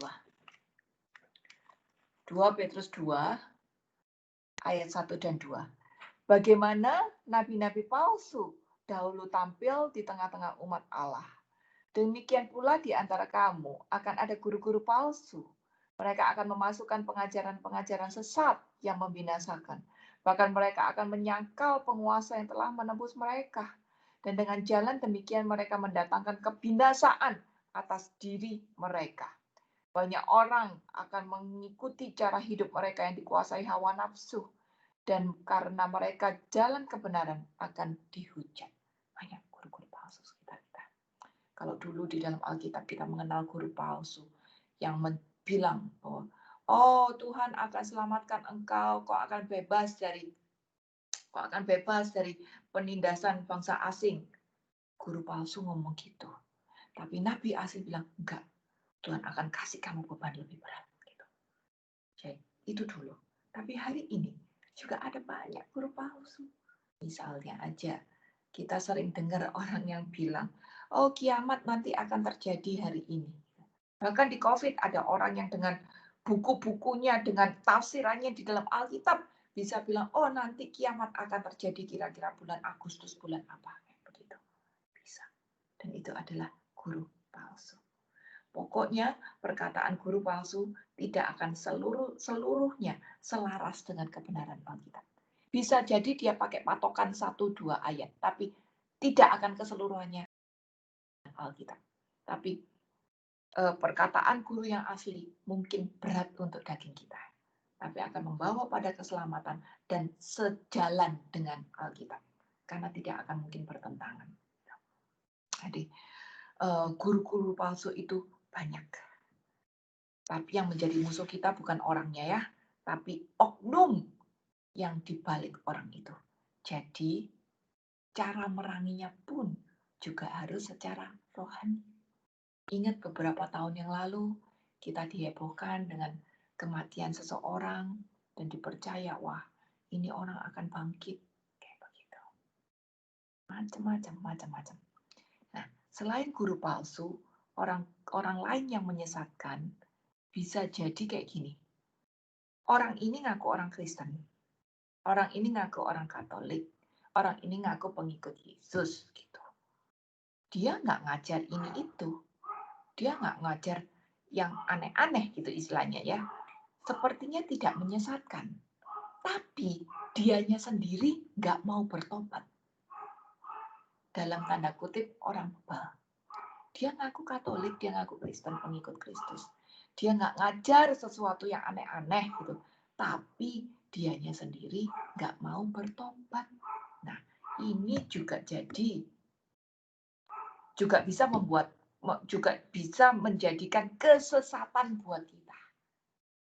karena apa? Kalau kita bergaul dengan orang-orang yang seperti itu, ingat, pergaulan yang buruk merusak kebiasaan yang baik. 1 Kor 15 ayat 33. Kita bakal ketularan. Kitanya bakal ketularan. Jadi Alkitab menyarankan kita untuk nggak gaul dengan orang-orang seperti itu. Bedain ya, nggak gaul bukan berarti nggak kenal ya. Nggak gaul bukan berarti kita menjadi musuh lalu jauh sama sekali. Tapi yang dimaksud adalah kita tidak menjadi sahabat. 1 Korintus 5 ayat 9 sampai 11.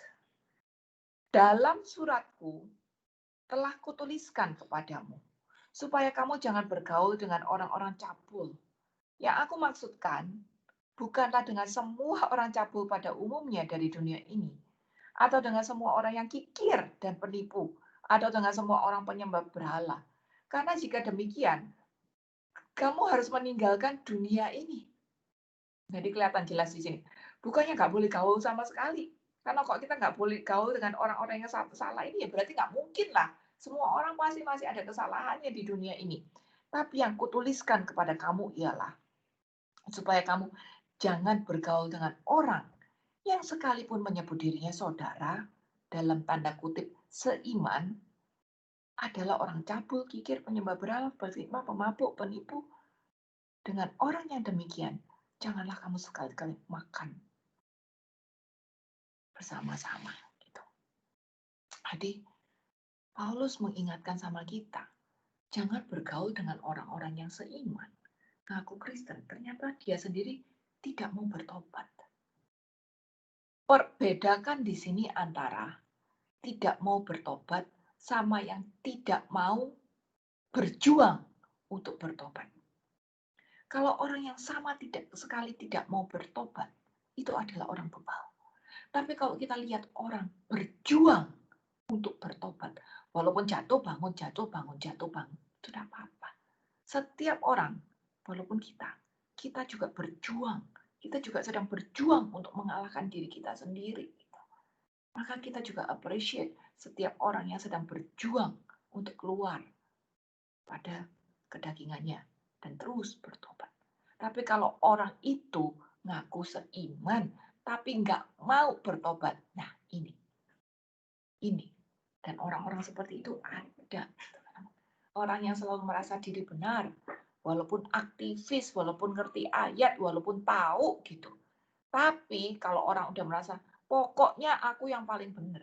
Pokoknya cara aku yang paling benar. Pokoknya aku ini. Jadi kok diomongin, dia punya 1000 alasan untuk membenarkan diri sendiri. Kita bilang, jauh-jauhlah sama orang seperti itu. Efesus 2 ayat 20. Efesus 2 ayat Yakobus 2 ayat 20. Yakobus 2 ayat 20. Hai manusia yang bebal, maukah engkau mengakui sekarang bahwa iman tanpa perbuatan adalah iman yang kosong?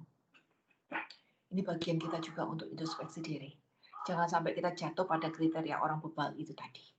Kita sangat-sangat dituntut untuk menjadi pelaku firman. Percuma kita doa, pelayanan, apal ayat, ngerti ini, ngerti itu. Tapi kalau diomongin, selalu merasa, aku bener kok. Pokoknya aku maunya gini, pokoknya prinsipnya kayak gini. Wah, itu udah susah deh. Jadi, menjadi pelaku firman, itu lebih penting. Dan untuk menjadi pelaku firman itu butuh kerendahan hatian untuk mau berubah.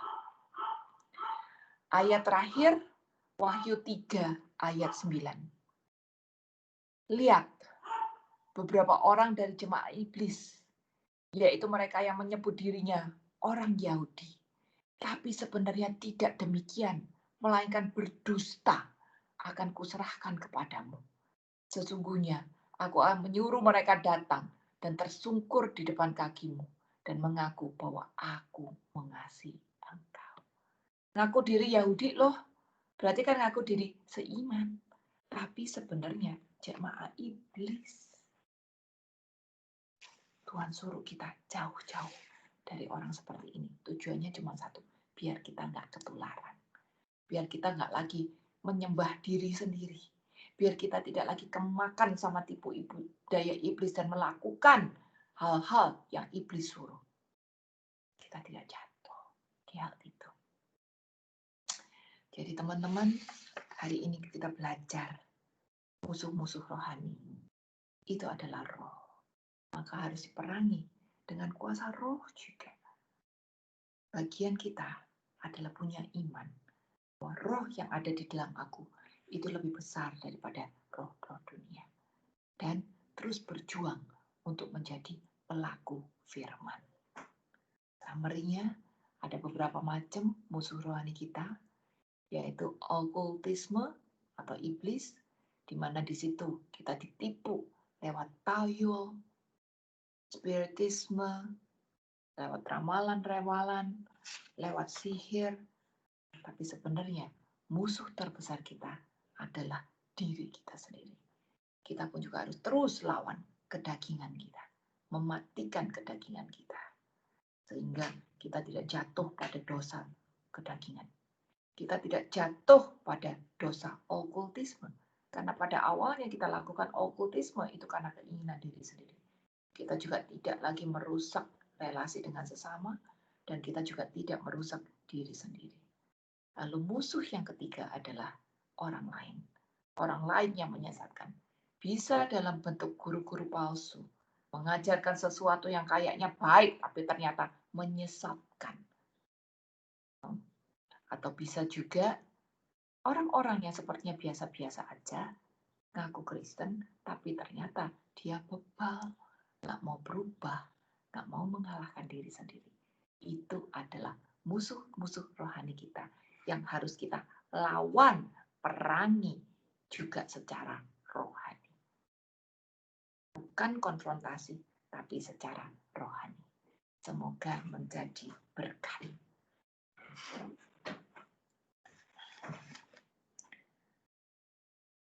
Aku kembalikan ke,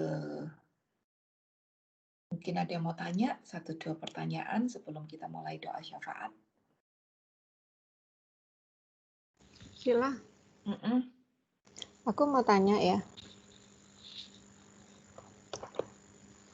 Mau tanya tentang ini, orang mati, dunia orang mati, bisa? Iya. Kemarin tuh aku ngeliat ada di YouTube video tentang apa ya, tentang jadi orang ini pergi ke suatu ruangan dan ternyata di dalam ruangan itu ada orang yang sudah meninggal. Dan dia itu bisa masuk ke dalam dunianya orang itu yang sudah meninggal. Dan dia terus menceritakan bahwa dia melihat seorang yang telah meninggal dan dia itu bunuh diri. Dan terus roh itu bercerita kepada dia. Dan dia itu katanya dia menyesal karena waktu dia meninggal itu dia sedang hamil dan anaknya itu ikut meninggal, dan sampai sekarang itu dia bilang anaknya itu menangis terus dan dia nggak tahan sama suara jeritan anaknya dia, dan dia bilang saya ini semua karena keegoisan saya. Dia bilang seperti itu. Saya jadi bingung, apa kok dia bisa gitu mendengar cerita dari orang yang sudah meninggal ini. Bu Sila gimana tuh? Oke. Tadi kan aku udah bilang ya bahwa pengalaman-pengalaman dengan arwah roh dunia mati itu adalah pengalaman pribadi orang, tapi tidak ada patokannya. Sedangkan patokan kita adalah Alkitab. Yang pasti Alkitab ngomong bahwa kita tidak bisa berhubungan dengan orang mati gitu. Tapi memang banyak, ya kan? Yang pasti Alkitab ngomong bahwa kita tidak bisa berhubungan dengan orang mati. Tapi memang banyak orang menceritakan pengalaman-pengalaman seperti itu. Walaupun tidak bisa menjadi patokan, kita tetap bisa mendengar cerita seperti itu. Dan yang penting adalah iman kita tetap pada patokan bahwa sesungguhnya kita tidak bisa berpatokan pada orang mati. tidak bisa berhubungan dengan orang mati. Sorry, salah ngomong gitu. Tidak bisa berhubungan dengan orang mati. Lah, kalau ada kejadian-kejadian itu berarti apa? Opsinya adalah satu, iblis yang menyamar agar orang takut, agar mungkin dia minta dilepasin, minta apa gitu, sehingga orang tersebut nurutin apa yang diminta oleh iblis berkedok arwah itu tadi. Tuh. Atau opsi lain adalah bisa jadi itu memang adalah arwah yang mungkin belum menuju ke tempat yang telah disediakan. Tempat yang disediakan itu bisa di atas, bisa di bawah, kita nggak tahu ya. Belum menuju ke tempat yang telah disediakan, tapi masih punya ikatan batin terhadap hal-hal di dunia. I don't know, dalam kasus ini adalah anaknya dia yang mati, kekecewaan, penyesalan dia, atau tempat dia mati, itu bisa menjadi ikatan batin. Tapi hal tersebut tidak ada patokannya.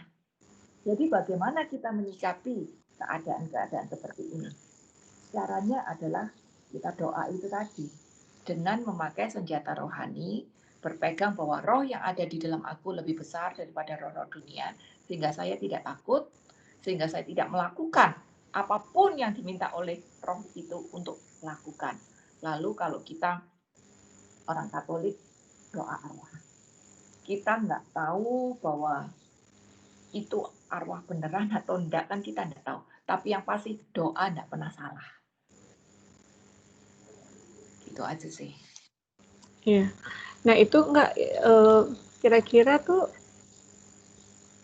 kita maksudnya bisa juga menduga bahwa itu bukan setan ya yang bicara. Maksudnya orang yang meninggal tapi dia belum masih gentayangan gitu istilahnya ya. Nggak tahu kan, kayak itu kan harus diuji. Roh kan harus diuji. Itu siapa? Itu apa? Harus diuji. Aku nggak tahu bahwa itu adalah roh yang menyamar atau arwah yang kayak bahasamu gentayangan, masih ada ikatan batin gitu. Nggak tahu. Jadi harus diuji memang. Tapi kalau misalnya ada orang yang punya anugerah bisa melihat gitu, dia boleh bicara nggak sih sebenarnya? Berbicara apa? Iya, dia bisa melihat orang-orang yang udah meninggal ada di sini, ada itu, ada apa gitu. Dia bisa lihat itu, dia sebenarnya boleh bicara nggak sih? Nah, bicara. Aku pakai patokan gini. Prinsip kita orang Kristen adalah pembawa damai. Kalau dia ngomong sama orang yang berani, nggak apa-apa. Tapi kalau dia ngomong sama orang yang penakut, akhirnya dia nggak jadi pembawa damai toh. Malah bikin orang ketakutan. Aku dulu di awal-awal pelayanan alam roh ya, pernah sempat waktu itu sering lihat kayak gini. Anak-anak orang-orang yang sudah aktif doa, puasa kenceng, udah pelayanan loh, doa, puasa kenceng. Tiap kali penyembahan masih manifest. Tiap kali doa masih minta pelepasan. Kenapa? Karena ternyata walaupun dia pelayanan, walaupun dia doa, puasa, imannya nggak kenceng. Dan dia masih merasa, kembali lagi ini pada imannya. Dia masih merasa, aku udah bersih belum ya? Badanku masih ada apa nggak ya? Aku udah bersih belum ya? Gitu. Nah, keraguan-raguan itu loh yang menjadi celah gitu. Berarti imannya masih ada sesuatu. Nah, jadi kalau kita ngomong sama orang, kita juga harus milih loh. Jangan sembarangan kita ngomong. Ada nggak ada, bener kagak bener. Kita harus tahu lawan kita tuh kayak apa. Kalau kita ngomong sama lawan yang dalam tanda kutip masih penakut, rohnya, imannya masih setengah-setengah, itu malah gak bikin damai sejahtera. Malah bikin dia nanti makin ketakutan dan itu jadi nggak berguna malahan, malah gak benar gitu. Jadi lebih baik diam. Lebih baik ajarin dia untuk menguatkan iman. Untuk berpegang sama Tuhan, menguatkan iman, itu lebih penting. Jadi, kalau iman kita kuat, walaupun ada, kita berani, kita bisa kalahkan sendiri, kita bisa tangking gitu. Karena iman kita kuat, itu lebih penting. Karena kalau kita ngomong tentang roh, ya, roh itu kan hidup gitu loh. Dia bisa goyang, dia bisa kemana-mana, dia bisa ngapa-ngapain, kayak laler gitu. Lalat diusir, sebentar dia pergi, sebentar dia balik lagi. Jadi ya percuma kalau kita nggak kuatin imannya, dia bakal ganggu-ganggu terus. Kuatin imannya. Jadi itu lebih penting mengajarkan untuk menguatkan iman daripada kita buka fakta misalnya sama dia tapi malah bikin dia down. Aku gitu sih. Ya, jadi kalau misalnya itu nggak usah diajak ngomong gitu. Misalnya dia lihat terus ada orang yang bagi dia mukanya sedih gitu, dia tuh lebih baik nggak usah bertanya ya. Gimana? Ada apa gitu. Misalnya memunculkan mukanya dengan wajah sedih banget gitu, terus sebenarnya tuh dia harus gimana, doa aja, nggak usah ngomong sama yang memunculkan itu, atau dia boleh bertanya? Sama kalau ada penampakan maksudnya? Jangan berkomunikasi. Itu mutlak jangan berkomunikasi. Alam kita udah beda. Mendoakan nggak apa-apa, doain arwah nggak apa-apa, tapi jangan berkomunikasi. Apalagi kalau kita nggak tahu, kita nggak tahu dia iblis yang berkedok atau gimana. Jadi lebih baik mutlak deh jangan berkomunikasi. Doain nggak apa-apa kalau doain nggak apa-apa, tapi jangan berkomunikasi. Bahkan kalau bisa ya coba discernment, ini iblis yang menyamar atau bukan. Tapi prinsip utama jangan berkomunikasi. Iya.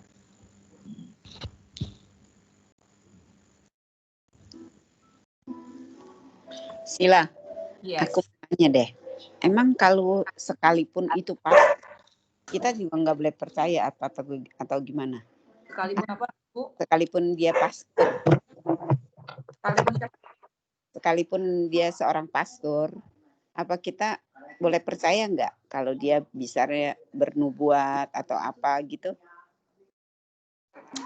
Disemen dulu, Bu. Jangankan pastor, ayat bilang iblis pun menyamar jadi malaikat terang loh.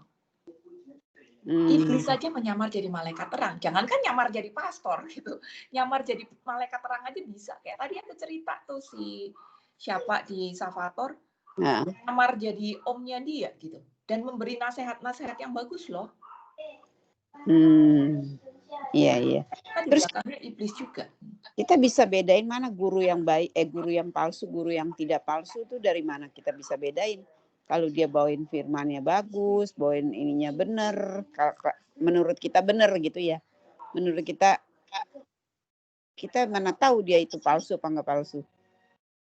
Prinsip pertama tidak bertentangan dengan Alkitab. Oke. Yang kedua, segala sesuatu dinilai dari buahnya. Oke. Ya. Kita lihat orangnya ya. Dia berbuahnya apa gitu ya.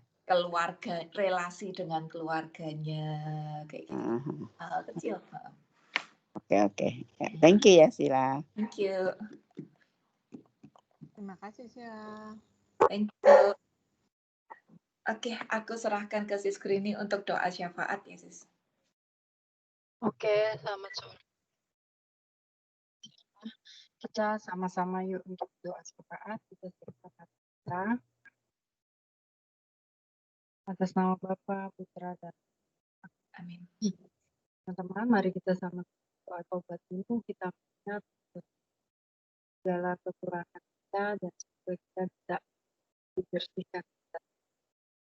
Doa tobat Tuhan yang Rahim dan saat kita ini sebab patut hukum, terutama sebab kami telah Engkau yang baik. Aku kerjakan segala dosaku dan terjadi pertolongan rahmat, hendak memperbaiki hidupku dan tidak akan berbuat salah. Ya Allah, aku Bapa dalam surga, kami bersama-sama bersyukur atas segala rahmat kesehatan yang boleh kami terima siang hari ini. Kami juga mengucap syukur atas terkabulnya doa-doa rekan-rekan bisa presiden yang boleh diterima rakyat kita, kekuatan harapan boleh diterima pasangan hidup untuk valen yang berkemenangan, progres pekerjaan suami atas kelahiran Eva ke surga yang sehat dan juga sangat cantik dari pasangan kita dan Rosati, atas keluarga Sis Uca, khususnya Nathan dan Nicole, untuk perpanjangan kami saudari Reki. Ya Bapak, sungguh Engkau luar biasa, semua kami untuk terus berharap dan juga menjadi pelaku. Tak lupa kami juga memanjatkan permohonan kami untuk bangsa dan negara kami, semoga perdamaian, hidup dan juga pemulihan ekonomi, pemulihan kesehatan boleh tercapai dengan optimal. Kami berdoa untuk para pemimpin kami, Bapak Presiden Jokowi, para menteri, para gubernur, dan juga tim kerja mereka. Kami berdoa untuk pimpinan gereja kami, Bapak Ignatius Kardinal Soekaryo, para imam, kiranya bimbingan dan hikmat kebijaksanaan-Mu terus-menerus menyertai mereka. Ya, dalam setiap pengambilan keputusan, mereka selalu mengutamakan kepentingan orang banyak, perdamaian, dan kesejahteraan mereka yang dipimpin. Kami juga berdoa untuk keluarga besar PA Living His Word yang hadir saat ini, dan juga mereka yang saat ini terkendala baik karena kesibukan, karena jaringan internet, karena kekurangan pulsa dan lain-lain. Kiranya Bapa, ulurkan tangan-Mu, Kau tetap buka hati mereka, supaya mereka menjadi pelaku firman dan dalam keluarga besar kami. Dan juga berdoa untuk Santo Thomas, kiranya semua hikmat kebijaksanaan, berkat-berkat yang diperlukan untuk membangun kerajaan-Mu semakin luas lagi, Kau boleh tumbuh kembangkan dalam diri kami. Bapak, kami tak lupa terus-menerus mendoakan David yang sungguh ingin mendapatkan jodoh yang pelaku firman baik, namun tak lupa juga kami pada siang hari ini berdoa agar Engkau membuka hati David agar semakin peka kepada pimpinan-Mu, agar dia mau membuka diri untuk pergaulan yang baik, membuka diri untuk teman-teman yang telah dikenalkan kepadanya, membuka diri untuk teman-teman yang dikenalkan juga oleh keluarganya, oleh rekan-rekannya, dan juga membuka dan peka terhadapnya. Kiranya dia semakin berserah dalam menemukan jodohnya, dan juga semakin mendengarkan bimbingan dikan, dan juga mau melakukan tindakan supaya jodoh ini menjadi semakin nyata. Tak lupa kami juga berdoa untuk Bernadetta Yurita dan Yosafat Tetuko. Ya Bapak, mereka berharap mereka bisa menikah secara katolik. Mereka berharap mereka bisa menikah kembali di tahun ini. Kami percaya pada bimbingan-Mu, kami percaya bahwa kuasa-Mu sungguh-sungguh tidak terbatas, dan juga kami percaya bahwa Engkau bisa melakukan apa saja. Segala halangan dan rintangan, biarlah Kau bukakan. Selama hati orang-orang ini mencari Engkau, selama hati orang-orang ini sungguh berharap kepada-Mu, kami yakin semua mukjizat akan terjadi.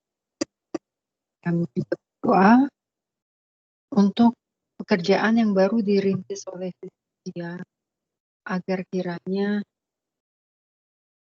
pekerjaan ini memberikan berkat bagi banyak orang. Engkau juga yang mendatangkan klien-klien yang mendukung pertumbuhan usaha. Kiranya Bapak, Engkau memberkati Sis Lucia dan rekannya agar perusahaan akuntansi ini jadi semakin maju, jadi semakin baik, dan juga menjadi berkat bagi orang yang datang. Tak lupa kami berdoa untuk persiapan pernikahan dari Sis Len dan juga Bernardo Sihombing. Semoga kiranya mereka yang mengharapkan jodoh daripada mengharapkan rekan hidup benar-benar nantinya bisa mengharapkan Kristus dalam kehidupan. Bapak, kami berdoa untuk mereka yang mengharapkan keturunan seperti kakak dari Bro David ini. Engkaulah yang bisa membentuk roh, dan satu-satunya kehidupan itu dan sumbernya adalah daripada. Sehingga orang-orang yang mengharapkan itu, kiranya Kau buka hati mereka, Kau buka hidup mereka, membuka rahim mereka, agar rohmu hidup dan juga mampu bertumbuh lagi untuk menjadi manusia baru, dan agar mereka yang mengharapkan keturunan mendapat keturunan yang berpakaimu, anak-anak Tuhan yang dari awalnya, dari sejak dalam kandungan sudah diperkenalkan oleh Sabda. Kami juga berdoa untuk semua anak-anak remaja kami, Karina, Citra, Ansa, Putri, dan juga anak-anak yang lain. Kiranya Bapak bimbinglah masa krisis dan masa krisis ini, agar mereka semakin bertekun mencari Engkau, dan agar orang tuanya bisa membantu mereka sesuai dengan ya Bapa dalam surga. Tak lupa kami mendoakan orang-orang yang belum mengenal Engkau. Kanisius Dodit, Pak Atia, Pak Niko, Rika Yulinda, Cantika Putri, Marita, Farhan. Kiranya Bapa Engkau menolong mereka, membuka mereka. Kami tahu ya Bapa, ini merupakan hakmu untuk memilih mereka. Namun kami sungguh berharap bagi orang beriman, percaya pada rahmat, kami percaya pada belas kasih. Bukalah hati mereka agar mereka sungguh menerima Yesus Kristus sebagai satu-satunya selamat. Bapa dalam surga, untuk pencairan dana proyek United Nations yang ditunggu-tunggu oleh suami Tati, kiranya sungguh bisa berjalan dengan lancar. Dan ya Bapak, Andri dan Brini saat ini sedang mengharapkan bimbingan Roh Kudus-Mu untuk dapat menentukan rumah mana yang tepat. Mereka berdua sangat ingin bisa mengajak orang tuanya untuk tinggal bersamanya, namun juga kesibukan-kesibukan mereka membuat mereka sungguh kesulitan untuk memilih di mana rumah yang baik. Namun kami percaya ya Bapak, Engkau akan memberikan hikmat kepada pasangan ini, Engkau akan membantu mereka dan juga akan meneguhkan mereka. Bapa dalam surga, kami semua sungguh bersyukur di sore hari ini kami masih bisa mendengarkan sabda-sabda-Mu melalui Cik Sela yang tak kenal lelah dalam memberikan dan juga menabur sabda ini. Kiranya sabda ini benar-benar sungguh bergema, bergaung dalam hati kami. Kami bisa persenjatai diri kami dengan senjata-senjata rohani dan mengenali musuh-musuh kami, sehingga kami menjadi semakin peka dan kami semakin terbuka pada Tuhan. Untuk semua doa-doa kami mohon kabulkanlah doa kami ya Tuhan.